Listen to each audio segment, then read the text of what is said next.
Hello folks, and welcome to another video. In this one we're going to be looking at tips and things for when you're buying second-hand technology, be that a gaming laptop, a games controller, any number of gaming systems,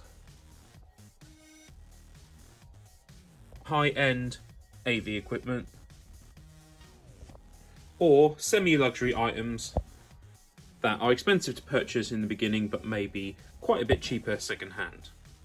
So what sort of things should you be aware of? Well, for items like this, really you just want to make sure to ask the seller, has it been fully cleaned?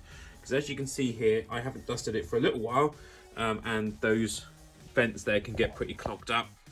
You're going to want to make sure they're all clean. The same as on top here, this nice white material can get a little bit dusty, and you're going to want to make sure that's clean, as well as the vents around here, because otherwise when you turn the heater on, that will smell. So, I mean, you're going to, probably try and buy from someone where it's been perhaps refurbished. And in refurbishing this, I imagine it's just basically cleaning it up and whatnot.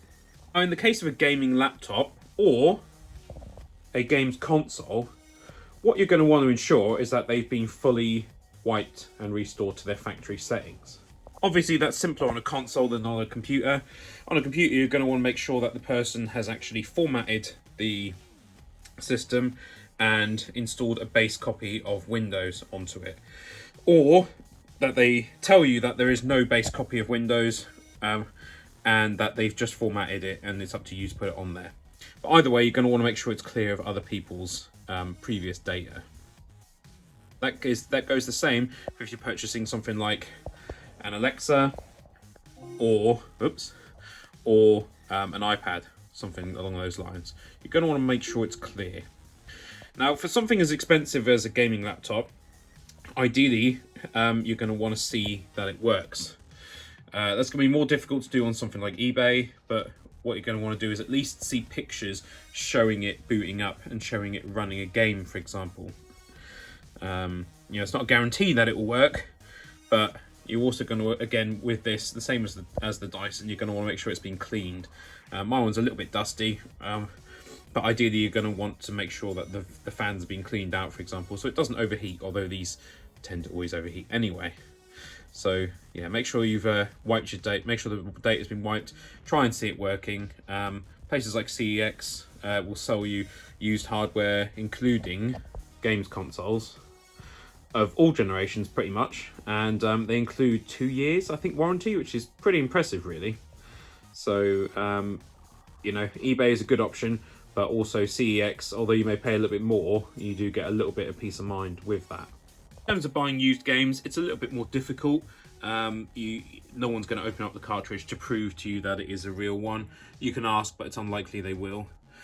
For systems like the Nintendo 64, just make sure it's been cleaned up really. That's a bulletproof system essentially, that will pretty much last forever. Not much you can do with a Sega Saturn or old PlayStation. You just got to hope the laser keeps working really, but they don't last forever, although this one thankfully still works. With the discs, you're going to want to make sure that you can see that the disc is scratch free and as clean as possible, and ideally that the boxes for these things are okay. Like I said, always look for the pictures. If people say if they've only got one picture of the game, for example, don't bother. Make sure you've got multiple pictures really, so you can check it out.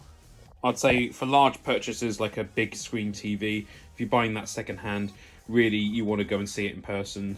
You want to have them load up an image on the screen that's entirely white or entirely black to make sure that there's no, or that there's minimal dead pixels. I think this TV has one dead pixel maybe, or maybe a couple, but it's 10 years old now, so it's done pretty well.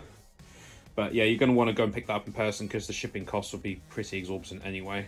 And you're going to want to make sure to see it working, make sure there's no screen burning, that sort of thing.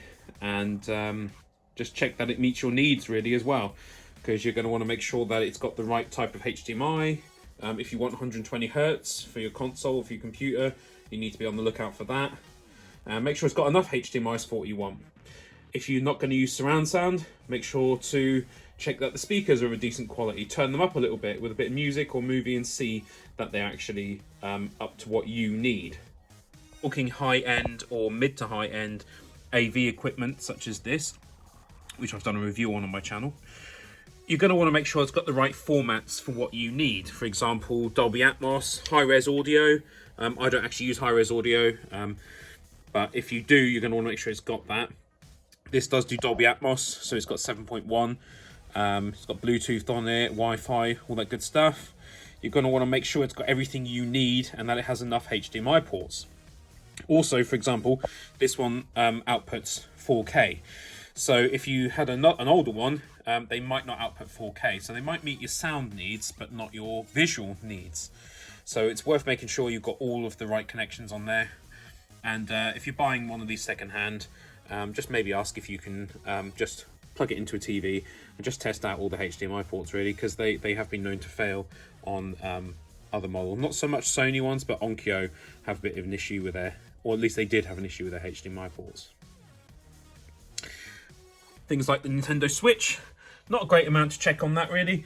Just make sure the fan is all clear and make sure that the cartridge port works and that the controllers slide in freely and work nicely. But also, of course, it needs to be wiped before you get it. Also, a concern if you're purchasing retro game systems such as this Sega Game Gear or this Game Boy Color, you're going to want to make sure that the capacitors and whatnot have been changed if needed and that they haven't leaked. This might be difficult to do on an eBay seller. So in that case, I'd recommend perhaps going somewhere like CEX or an independent small shop where they may well be able to prove to you that the caps have been replaced and that the screen doesn't have any issues. The Game Gear essentially has a mini TV screen, and that can be prone to problems as well as capacitors leaking. This Game Gear, for example, doesn't really work properly, but I like it as a display piece. However, if you want one that works properly, you're going to want to make sure you get one that's refurbished or has at least had the caps replaced. That pretty much goes for a lot of the old consoles, but especially these handhelds. Another thing to be aware of with buying old tech is, are the stores still online? Do you need to buy the digital content instead? Physical games for the PlayStation Vita, for example, are pretty costly. So I would recommend perhaps making sure you can get a decent... I would never recommend a hack, but if you want to hack your system, that's a way of getting more life out of these old systems. Although the store is still available on here, but it is expensive to purchase physical games for it. Finally, if you're purchasing PC equipment such as a graphics card or CPU, just ask to see it being used, perhaps. I know it's going to be difficult with some things, but if you're spending a lot of money, you want to make sure it works. So those are my basic rules for buying second-hand tech, of all descriptions, including if you were to buy a new petrol lawnmower for your garden, for example. Go and test it. If it doesn't start first or second time, and the person tries to give you some excuses like, oh, you got to push it, or you got to lift the bit, or you got to do this, just move on and find another one.